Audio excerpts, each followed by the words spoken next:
So these are your Unit 4, Section 3 notes. So we've been talking about states of matter, and we started off with gases, and then Section 2 was about our intermolecular forces and how they affect states of matter.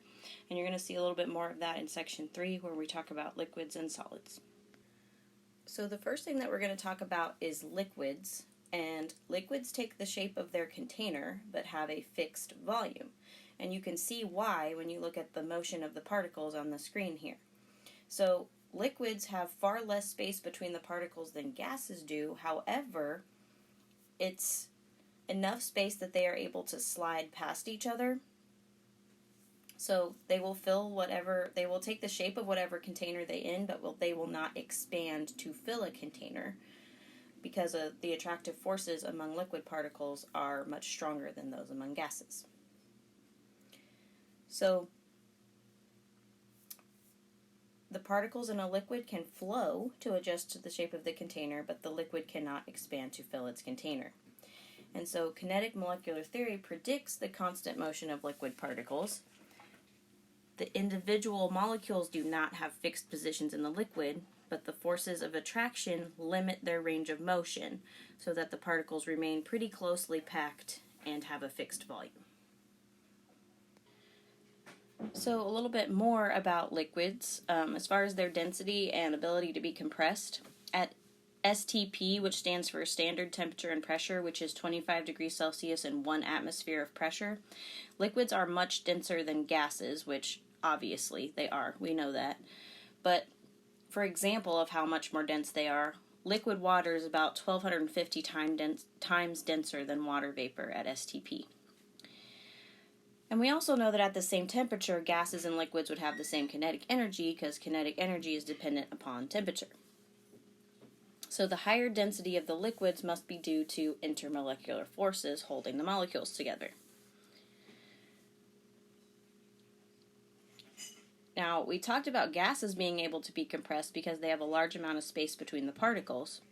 But liquids can also be compressed because there is some space between the particles. But the change in volume is going to be much smaller than in gases because the liquid particles are much more tightly packed together. It takes an enormous amount of pressure to reduce the volume of a liquid by just a few percent.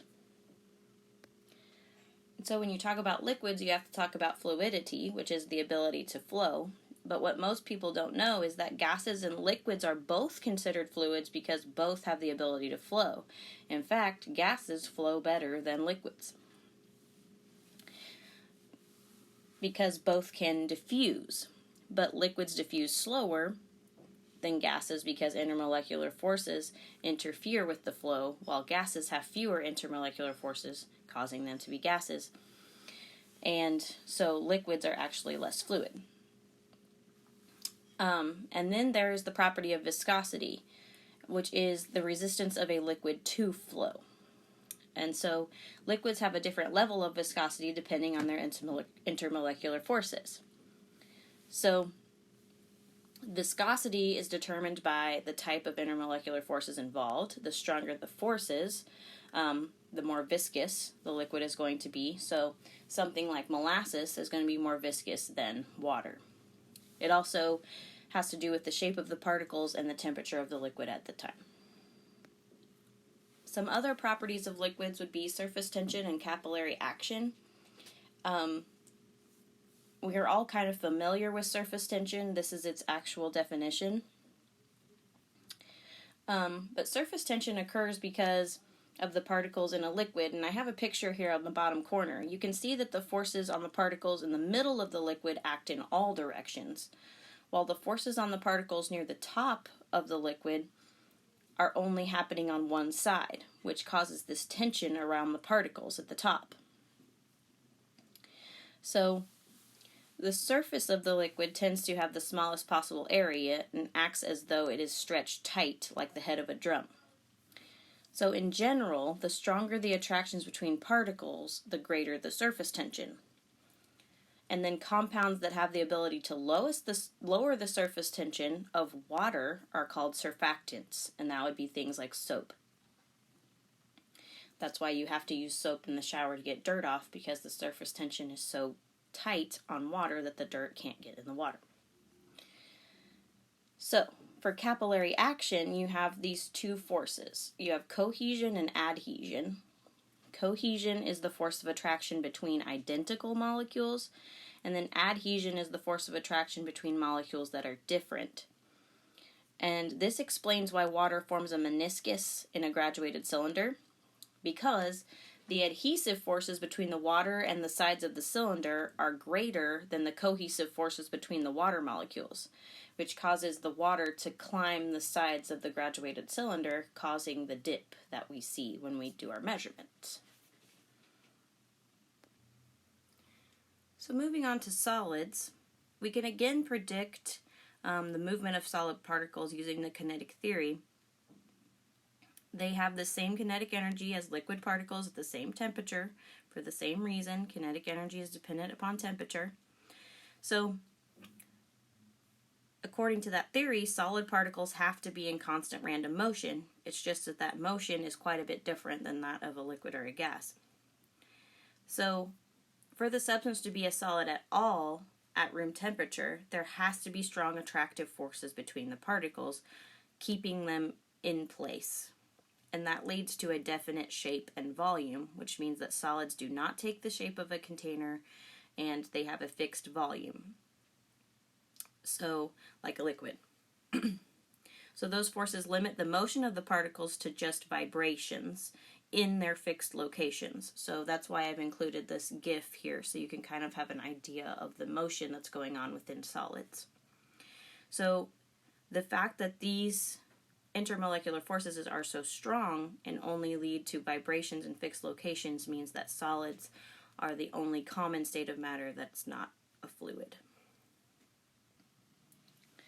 So then talking about density of solids, since the particles in a solid are so closely packed together, even more so than a liquid, that means most solids are more dense than liquids. There's not as big a difference between a liquid and a gas, though. There's only about a 10% difference in the solid and liquid states of substances. Water is a notable exception, so remember that. Water in its solid form is less dense than its liquid form. That's why ice floats. So, because solids are tightly packed, ordinary amounts of pressure will not change the volume of a solid. So it cannot be compressed by any ordinary means.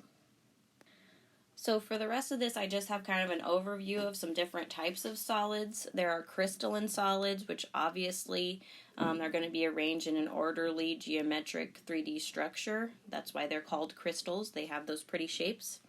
And then you have molecular solids, so those held together by covalent bonds, and then they will have your intermolecular forces, dispersion, dipole-dipole, or hydrogen bonds. Most are not solids at room temperature, and which causes them to be poor conductors of heat and electricity. And then you have covalent network solids, and those are the ones that are made from atoms that can make multiple covalent bonds. So we know that carbon has the ability to make 4 single covalent bonds, so it's things like carbon and silicon that can make those types of solids. And then of course ionic solids made from ions forming ionic crystals. And of course, ionic bonds are extremely strong because positive and negative attraction is the strongest that we have, which gives them high melting and boiling points, and then of course high hardness. Our last couple of solids would be metallic solids, that's simply metals. And we didn't talk about them much before, but they're kind of fascinating.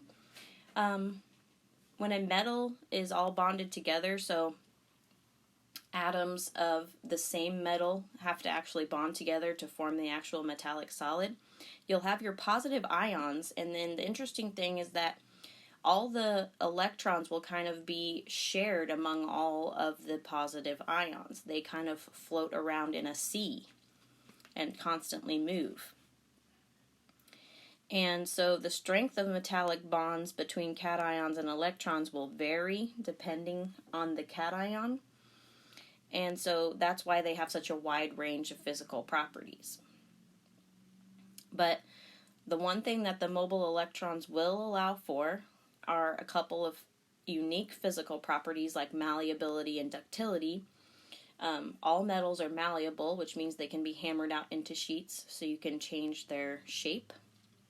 And then ductility is when you can draw them out and make a wire out of them. And of course, you'd want to make wires because all metals have the ability to conduct electricity very well.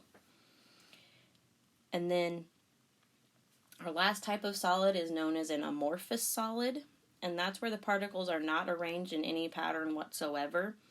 So they're kind of a unique substance, and they will often form when molten material cools too quickly for a crystal to form. So things like glass, rubber, and several plastics are amorphous solids, so very unique substances. And that will kind of sum up our liquids and solids section. It's a lot of information, I know. So take some good notes and get ready for some review questions.